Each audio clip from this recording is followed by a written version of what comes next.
Follower আছে তাদের কাছে আমি অনেক বেশি কারণ আজকে আমার কাছে মনে হয় আমি না যে মানুষের কাছে অনেক ভালো লাগার একটা সময়। ইউটিউব চ্যানেল আসলে এত অল্প সময়ে আপনারা আমাকে এইভাবে একটা উপহার দিবেন এটা আসলে বুঝতে পারেন। যারা যারা আমার ইউটিউব চ্যানেল সাবস্ক্রাইব করেছেন বা আমার ইউটিউব চ্যানেল দেখেছেন, সঙ্গে ছিলেন, আমার ফ্যান ফলোয়ার, আমার হেটার্স যারা আছেন তাদের সকলের কাছে আমার আজকে সুন্দর একটি দিনে অনেক শুভেচ্ছা, অনেক ভালোবাসা। সত্যি কথা বলতে গেলে কি আসলে ভক্ত ছাড়া কখনো কোনো আর্টিস্টের পরিপূর্ণতা পায় না। আর আমি যতটুকু জানি আজকে অপকটে বলবো যে আমার হিটার্স এবং আমার ভক্তরা সকলেই আমাকে পজিটিভ কথা বলে, এটা আমার জন্য সবচেয়ে বড় একটা আমার।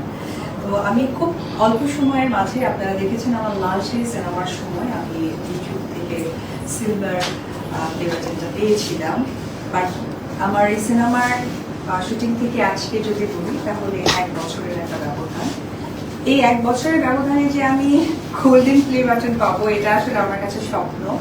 তো আসলে এটা টোটাল ক্রেডিট বলবো যে আমার ফ্যান ফলোয়ার ভক্তরা যারা যেভাবেই আমাকে সময় দিয়েছেন আমার ইউটিউব চ্যানেলে তাদের সকলকে। আর অবশ্যই স্পেশালি একটা মানুষের ধন্যবাদ দিতে চাই, সেটি হচ্ছে আমার সন্তান। মাঝে মাঝে যখন নতুন ভিডিও হয়তো বা যেত আপনারা খুব দ্রুত লিখে নিতেন। তো আব্রাম নেই, বাট আমি মনে করি আব্রামের জন্য আপনাদের সকলের অনেক বেশি দোয়া, অনেক বেশি ভালোবাসা। অবশ্যই যে ইউটিউব চ্যানেল তো ঠিক আছে, আমার সন্তানের জন্য স্পেশালি বেশি দোয়া করবেন। এটা আমি ভাবতেও পারিনি, কারণ কি বলবো, কারণও জানি না, শুধু একটু জানি যে খুবই ভালো লাগছে। আমি চেয়েছি আমার ভক্তদের সাথে এটা শেয়ার করে।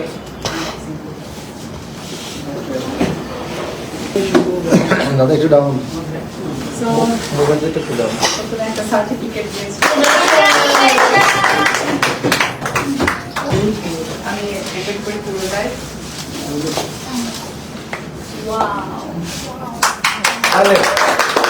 যে মানুষগুলো ছাড়া আমার কাছে মনে হয় যে আমরা প্রচার বিমুখ হয়ে পড়ি, সেটা হচ্ছে সাংবাদিক এবং গণমাধ্যম কর্মী। আমি খুবই লাকি যে আমার বাংলা চলচ্চিত্রের যারা বিনোদন সাংবাদিকতা করেন তারা আমাকে এত ভালোবাসে। আর যেটা হয় যে সাংবাদিকদেরকে নিয়ে অনেক সময় অনেক কন্ট্রোভার্সিয়াল কথা বলে, আমি দেখেছি, আমি তো প্রচুর প্রোগ্রামে অ্যাটেন্ড করি। শুভেচ্ছা, তাদের দীর্ঘায়ু কামনা করি, তাদের সুস্থতা কামনা করি।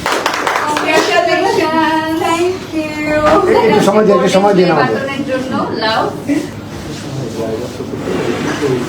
যে বাংলাদেশের প্রথম চিত্রনায়িকা কিন্তু অপু বিশ্বাস দিদি, প্রথম চিত্রনায়িকা কিন্তু অপু বিশ্বাস দিদি যে ইউটিউব থেকে গোল্ডেন প্লে বাটন পেয়েছে। তো এই ইনফরমেশনটা কিন্তু অনেক গুরুত্বপূর্ণ, এটার জন্য একটা জোরে করতালি হয়ে যায়। আমাদের বাংলা চলচ্চিত্রের জন্য কিন্তু এটা অনেক বড় একটা পাওয়া যে একজন চিত্রনায়িকা সে গোল্ডেন প্লে বাটনটা এনেছে। কারণ আমরা এর আগে সবসময় দেখছি ইউটিউব কন্টেন্ট ক্রিয়েটাররা কিন্তু এই প্লে বাটন গুলো অর্জন করেছে, কিন্তু আমাদের বাংলা সিনেমার ইন্ডাস্ট্রি থেকে কিন্তু ফার্স্ট টাইম অপু বিশ্বাস দিদি পেয়েছেন এবং এটা মাইল ফলো হয়ে থাকবে। পরে যদি কেউ পায় তাও এটা স্বর্ণাক্ষরেই লেখা থাকবে যে for the first time Apu Biswas দিদি কিন্তু বাংলাদেশে বাংলা চলচ্চিত্রে এই গোল্ডেন প্লে বাটনের যাত্রা শুরু করেছিল।